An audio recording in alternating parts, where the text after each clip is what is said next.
We are in this together. You have gifts that I don't have, and I have gifts that you don't have.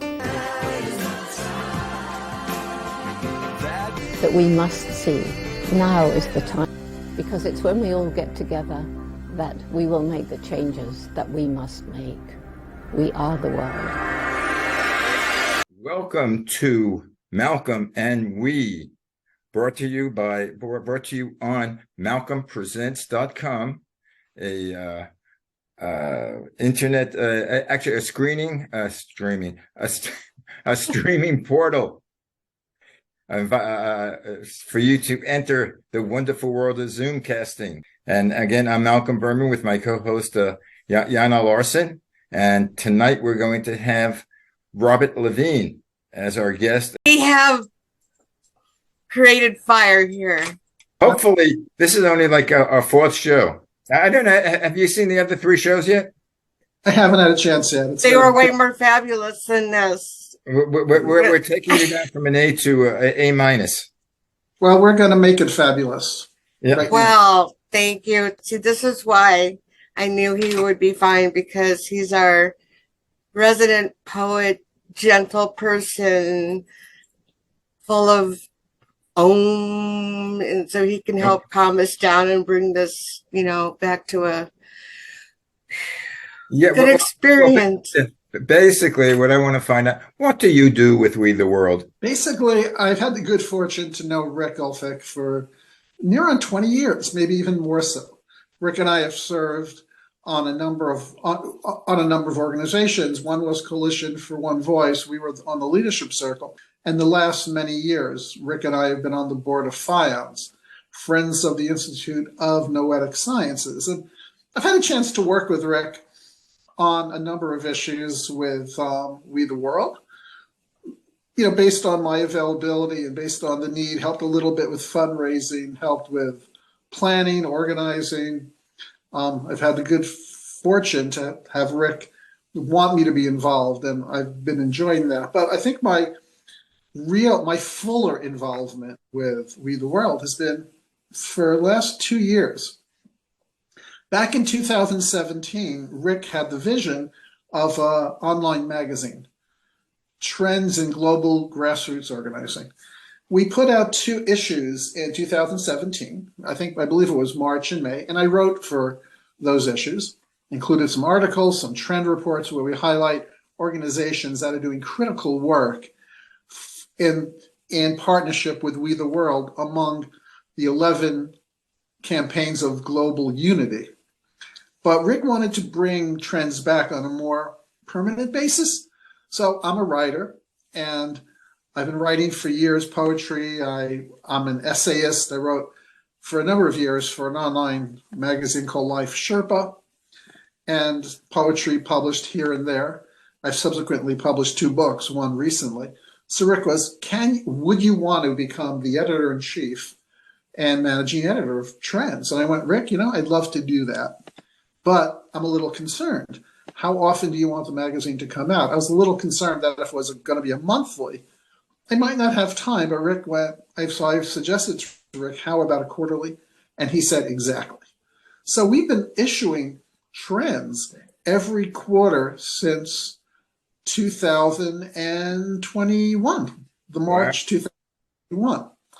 And we have a new issue that we're working on now that'll be roughly dated December through February 2022, which means we would have put out a total of 8 issues of Trends, and we're working on that now. Each issue has general themes. For instance, in September, the September issue, one of our major themes was, of course, the 11 themes of global unity, as well as the International Day of Peace. And we had articles about those, focusing on those. Back in June, we focused on children, and we were very fortunate. We had an organization called the Rosenberg Fund for Children, which supports families and children of people that are being persecuted. And we highlighted. Excuse me for a minute. Was that named after the Julius and Ethel Rosenberg's children? Actually, it is. It was founded by their son. Oh, okay. And it's now directed by their granddaughter. Jen Maripol, because they were adopted by the Maripol family quite young, and she not only worked with us to have an article, she was on the Welcome to We show back in the fall.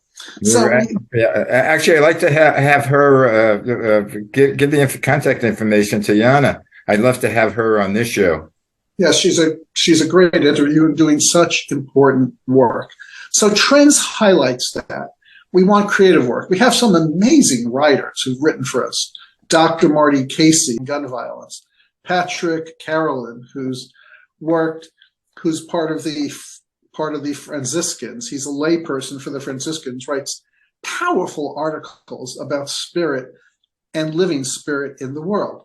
And a number of our partners in We the World, including Ben Bowler, Unity Earth.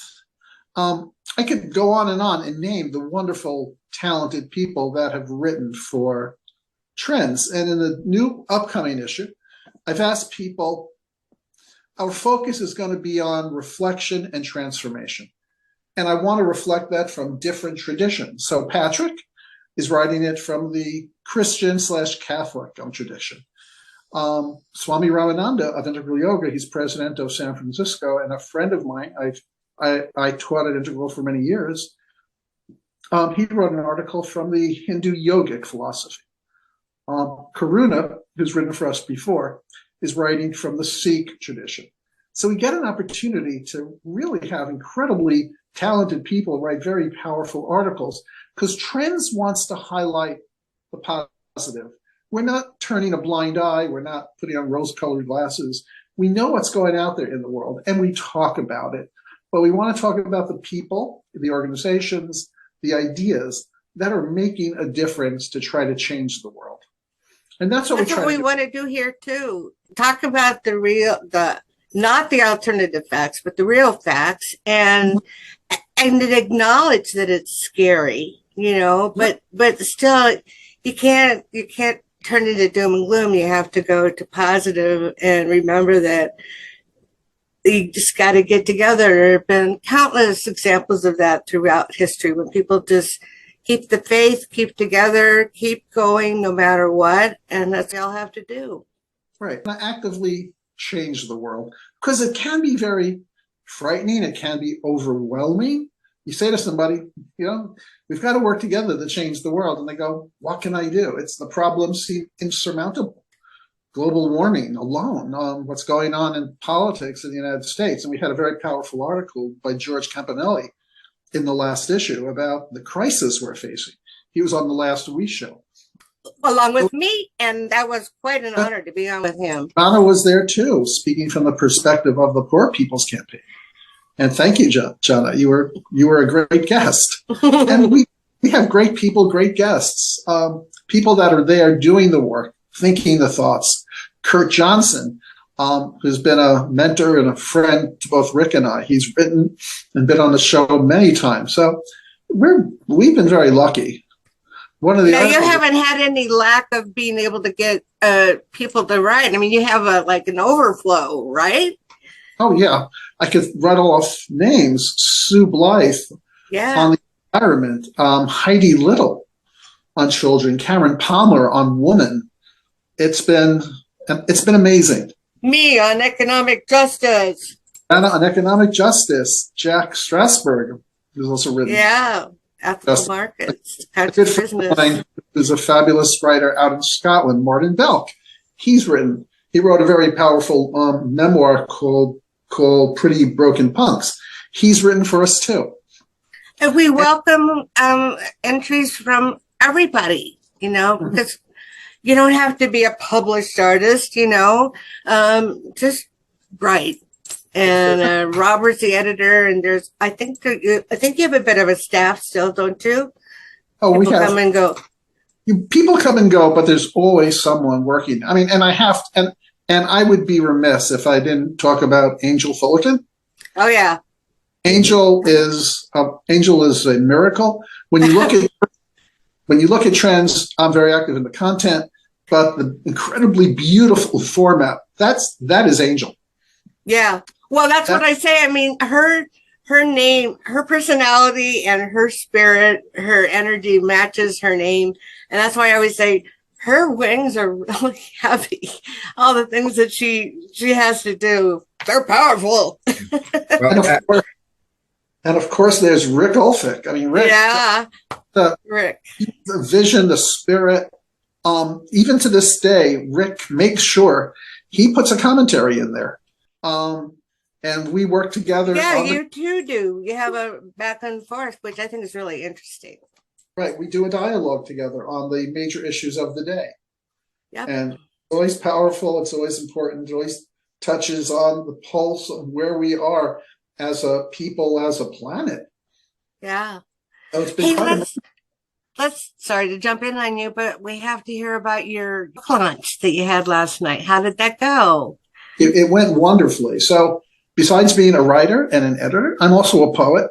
I've been a poet. Residence. Yeah, I've been a poet for many years. A jack of all trades. To my best ability. And I put out a book a couple of years ago without knowing where we're going. But I decided to put out the most recent book, which I've been working on a journey. And it's now available. And I want to talk to you about the cover after you tell more about the book. Is it available? Is it on? Is it at the stores or basically through the internet? It's available through the internet. And right now it's a paperback. I'm looking to create an e-version because not everybody wants to carry a paperback book with them. I can also make it more available for a reduced price if it's an e-version. So I'm working on. It's got to be in our WeStore, isn't it? I don't know if Angel has put it in yet. I know she will. She will, yeah. She hasn't done it already. And the goal of it, and my goal, my poetry, it's basically chronicles my personal, political, and spiritual journey for over 4 decades. So I have poems in here from approximately 1980 through today. Yeah, I know I'm putting you on a spot, but do you have like a small poem that you can read to us? I do have a small poem I can read to you, and I'm very happy to do it.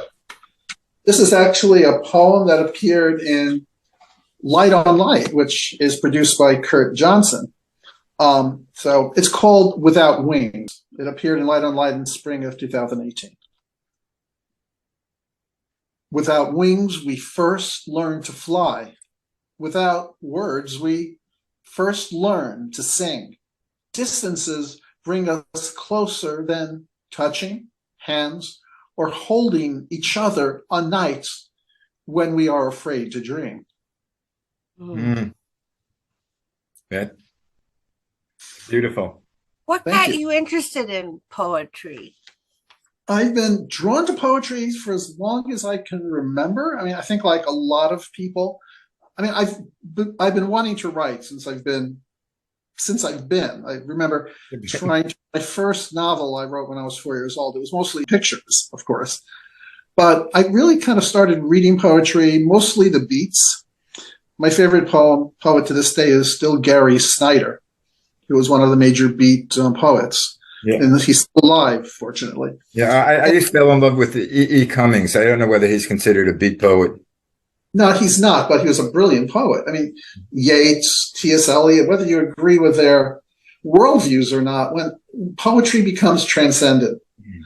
And there are just Adrienne Rich is one of my favorites too. Denise Levertov. I mean, I was growing up a big fan of Allen Ginsberg, of course. Yeah. And influenced by all their writing, but my poetry is mine. It comes from the authentic space as a spiritual practitioner. I'm also a yoga teacher, though I haven't been teaching recently, but I'm a yoga teacher, and a political activist. I've been a political activist since high school, in college especially. I still am.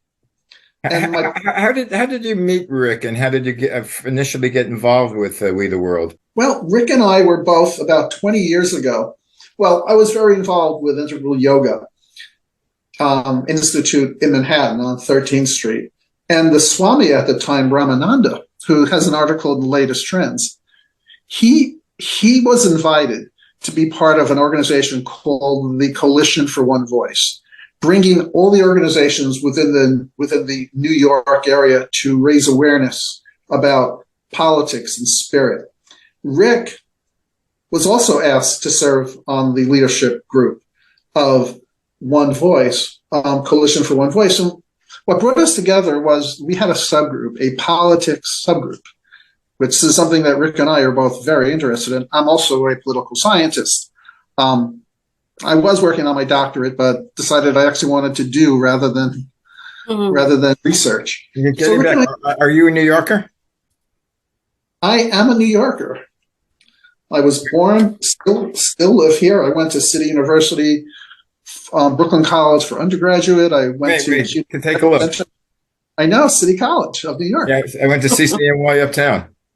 Yeah, I was actually asked. I didn't have the time to do it, but I was actually asked by a colleague to teach a class there this past fall. I just couldn't do it. So, Rick and I just found we had common interests, both in terms of our politics and our beliefs and our work. But again, my great fortune, Rick and his lovely girlfriend, Seffi, have become good friends to me and my wife, Karen.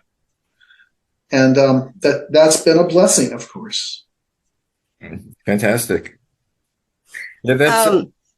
I just got involved with with We the World. I've been involved in the last year or so with the environmental issues, not so much the peace issues. I was involved with the peace issues back in the 70s. In fact, when we're talking about CCNY, I started CCNY in 1961. When I got to the campus, they were picketing the Vietnamese War. People didn't know there was a war in Vietnam because that didn't really expand till 61. That would have been a little early. People didn't know we were active there. Mm-hmm. I think in 65 when they had the Bay of Tonkin. Yeah. Robert is younger than us, Malcolm. I'm older than everybody, so I'm next. I can share my experiences. Well, I became an activist in high school and then in college. As a matter of fact, my wife. Which high school? I went to Sheepshead Bay. Oh, Brooklyn. Yeah, actually, my mother lived around the corner from you. We were on Avenue W in Bachelda. Yeah, that's right there. I grew up on Avenue X and Bragg Street. Yeah, I went to Lincoln. Yeah, that's where my wife's father went.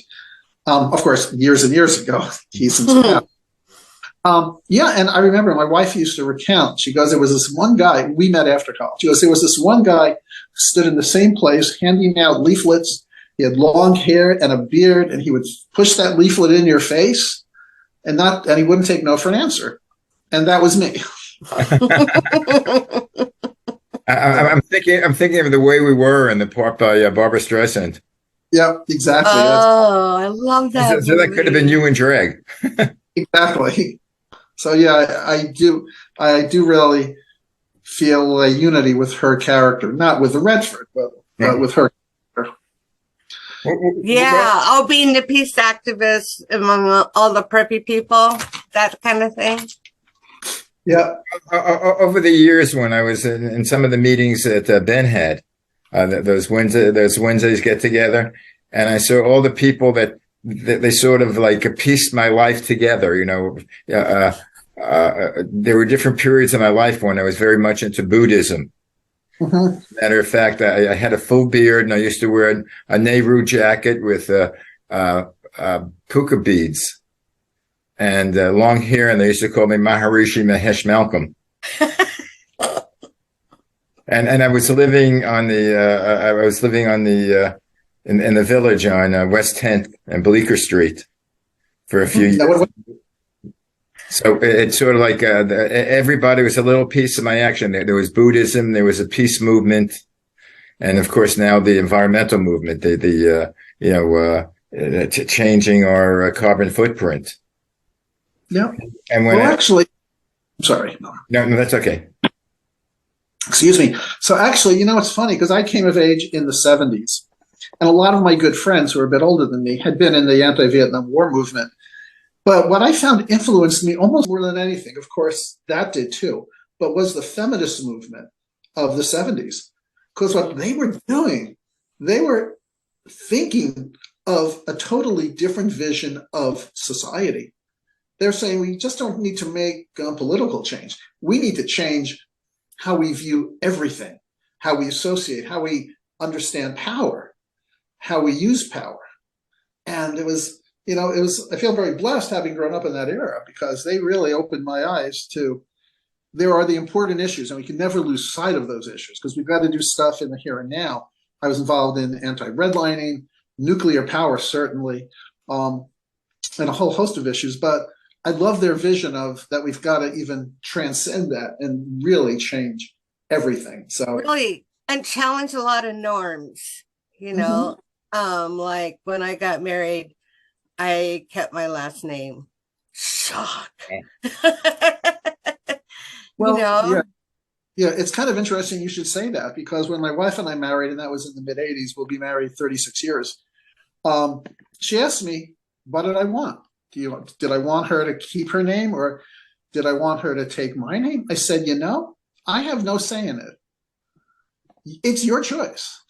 Totally out of I have no business. You do what makes you comfortable. And here in the USA in current times, we just think that that's the way it's done. But in other cultures, it wasn't that way.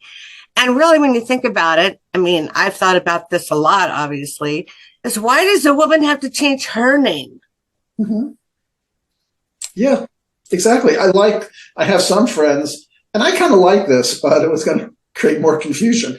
I almost feel when people marry, they should take a totally new name. Yeah. Yeah. Somehow a combination, or just pick a family name. I hate to challenge you even more. Why do people have to get married?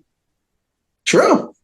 Why does it have to be because you can't have illegitimate children. No, it's only illegitimate because they make it that way. But there's no illegitimate children now. It's all a social construct, and to think that not that long ago it was really just that important that the baby had the father's name. Right. Well, when I going back to City College, which is a very liberal education, I took marriage and the family, and we were studying different societies and how they viewed marriage. And the best one was, I think it was Tahitian, or one of the islands, where when a woman got pregnant, the child was a child of God. And the family structure was that the uncle, the woman's brother, was responsible for raising the child. So there was no illegitimate child. There was no, single family mother. The uncle would be responsible. So the father didn't have to marry. Yeah, well, it's interesting. We had made that's weird. Yeah, and we talked about what we were going to do, and we decided we were going to marry for various reasons. We felt it was the right thing for us to do. I agree with you. Marriage shouldn't be, mandatory. But, I'll give my nephew, who's now 40, he was a little guy back then. And when we were getting married, one of my parents' friends said to him, what will my wife, or then my girlfriend, fiance, be to him? And he said, because he felt she was ridiculous asking him that question, she said, my grandma. And she said, no, she's not going to be your grandma. She's going to. And his answer, indignantly, and he remembers that, and he's 40 now, his answer was, she already is my aunt. So he knew that was it. It's not what really mattered. What really mattered is that she was in his life. She loved him. He loved her. Yeah. That's all. Yeah, and then Malcolm, I being a mostly sociology major. I have to back up. My major is in general studies. I think it's a Bachelor of General Studies from Kent State. And in other colleges, it's called liberal studies or something like that. But my major sounds like Bachelor of Uncommitted. But anyway, it was designed to be mostly sociology and psychology and English and writing. And but I remember taking the class on the family, and even though I mean, I already think about that families are all very different, because I think naturally about that. But taking a class in it, mostly what it was learning the terminology for it all. Do you know what I mean, Robert? When you already know something, it's already there for you. That concept, you don't have to be taught the concept because it's just there. And but college is about learning the current terminology for it. And so anyway, that's where I was just remembering. Well, yeah, duh. Yeah. You know, families are all different, but they're all families. Exactly. But as I see, a lot of the inequality of women is really based on religion. Mm-hmm. Yep. And, this is a woman's spotlight. One of my favorite musicals is Fiddler on the Roof, Mm-hmm. which was written by Shalom Aleichem. But everybody has a function. Yes.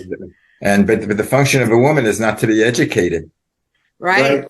It's like the other Yiddish show was Yentl, Mm-hmm. the Barbara Streisand movie, and she had to pretend to be a man Guy, yeah. in order to study the Torah, and the Torah is the most religious thing that the Jewish person can study. Well, women, we don't have anything up here between our ears. We're just put on this earth to procreate and sweep the floor and wash the dishes. I'm glad you admit it. You think we should get letters and phone calls? I'm happy. I think sometimes the women's movement went a bit too far in some of the things they advocate. What? And I don't want to get into it now. That's a show of its own. But well, we'll have to get into it sometime, Malcolm, because I want to know where your thoughts are. One of my least favorite person is Gloria Steinem. What? Because she takes we'll talk about it. But because I believe in equality for women, and I think, in fact, a lot of the times I think women are smarter than men. They're more organized than men.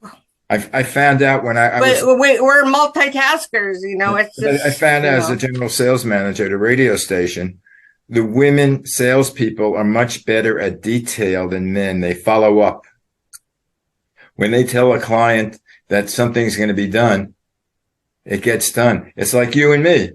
I tell you what needs to be done, and you get it done. Well, then I also remind you that I already got it done. And I'm like 3 steps ahead of you. Right. Well, the other thing is about women. We're just used to having to follow up. Like you tell someone to do something. I mean, chances are they're not going to. I mean, you have to do that with kids as a mother, So you learn it as you're growing up, because you watch your mom and, you babysit and, because we tend to be in those. What? How does we, the world, handle the religious abuse of women around the world? Well, the world has come out with some very strong articles that have attacked that abuse, including the mutilation of women's genitalia. Yep. And they even, and they look at it. We've had articles about women. There also was a recent article about men, the breasts, whether someone made a very powerful article about arguing against circumcision, but also about women. And, we're open to all sides of religion. It's why we have an incredibly powerful writer like Patrick Carroll, Kurt Johnson, who was an Anglican, a minister, Anglican monk when he was younger.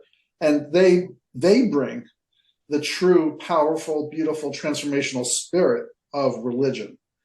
But in order to emphasize that, they recognize the repressive face of it. We open our door to do that exploration as well. Well, I don't know the religious explanation for a bris or a circumcision.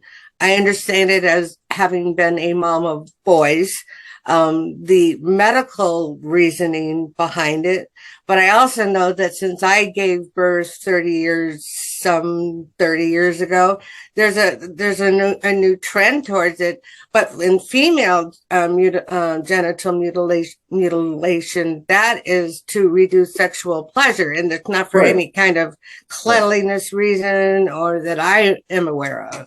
No, that's about control. Totally. And Yes, really about male control and misogynistic control.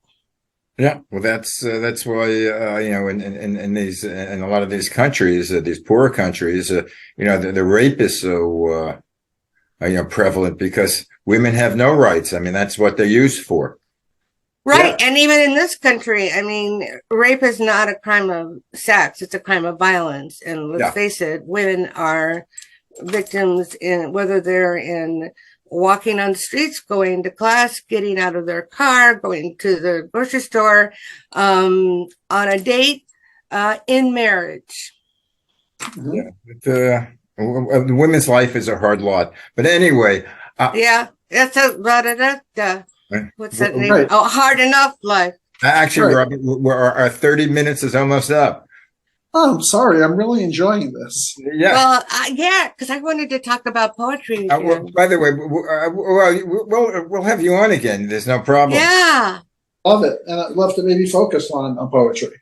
Yeah, maybe we could do it all on poetry of the world, and how you view it. Because Well, I was going to talk about poetry as a form of healing therapy. I mean, I would say that, I mean, I always loved literature, and I loved the classics when I was young, and I love Jane Austen, of course, the Bronte sisters, Far from the Madding Crowd, and Tess from the D'Urbervilles, and all those sorts of things. That was pretty complicated reading for the age that I was at. But poetry just seemed scary. And, it's just like, oh, I don't think I could do anything that would be good. And, it has to rhyme. That was my thought back then. And then I did healing poetry in my 40s. And got into the idea of poetry, kind of the energy of poetry. And so I don't know if you've ever done that or heard of that or seen it done or been in a group where it's done, but it's really quite powerful as a therapy. Well, the worst thing in the world is your own mind, because that has a self-criticism, and that prevents you from doing anything, because you can say, what do other people think about it? Exactly. Don't let your own mind go, and whether good, bad, it's yours. Right. Well, see, I keep jumping in. Sorry. Okay. I was just going to say, and we create stories. Of course, it never comes out well, the stories we create. Well, because they're complicated. No, but it's your experience. It's you. It's you're telling the world of you're exposing the person to a different world, and I don't see that world as you see it. And it's a vulnerability too. Yeah, that artists have, and right. writers. Well, the one thing about my poetry that I was talking about last night at my book launch was, what my poetry is, and very much my poetry is tied into my spiritual practice, is that it sort of opens me up. I go beyond my thoughts. I go beyond, for lack of a better term, my stories of the past. The poetry opens me up to a different sensibility of who I am. And others to their perception of you, what they mean. Well, Robert, he's very good at his job, and he's a political scientist. But here's this whole other depth. Anyway, guys, I have to take on my role as director and cut it short. Robert, tell us trends. Where can someone get trends? Trends. You go online to trends.we.net. Trends.we.net. Yeah. And it comes out quarterly? Quarterly. Quarterly. I'm from New York. Quarterly. I'm trying to do New York talk with New him. York. And is that on video or just Oh, it's online. online? It's online. It's just a magazine, but we do have links to various things. So that's a wonderful part about the internet. We have organizations and we have some performances like Lonnie Smith, the Earthman. We have links to his performances. Okay. Yeah, So, so cool. Robert, I'd love for you to get more involved with Malcolm and we. And It's our newfangled We the World. yeah, with the world. So, you know, And it's goofy. to help you expand this format. I'd love to. Again, everything to me, it's communication, which I agree with Rick and the whole process. It's one world. It's no longer one country, two country. Yeah, I got it. Yeah, it's me, we, We. and I got to Three. Oh, okay. See, we're checking to see if this means anything bad and yeah, we're having one of our people to see whether those fingers mean something that's you know that's Three fingers pointing down might that mean we get arrested something. in foreign countries. Well, I could see if we like. Anyway, we won't talk about that now. But again, thank you very much, Malcolm. Thank you, Jana. This was a lot of fun. Oh, Yeah. good. And It's not. It's a goofy. it's not polished, No. and I don't want everyone all. I mean, We wouldn't want that. and I mean, let people know from that for your friends that it's on MalcolmPresents.com, and I have other shows on that thing aside from Malcolm and we, and some of it are more fun, some things are more serious. But it's I would love to. But it's real. It's real. All the shows are on demand. Perfect. Anyway, ciao. Me Ciao, we. Thank you. Bye. Bye now.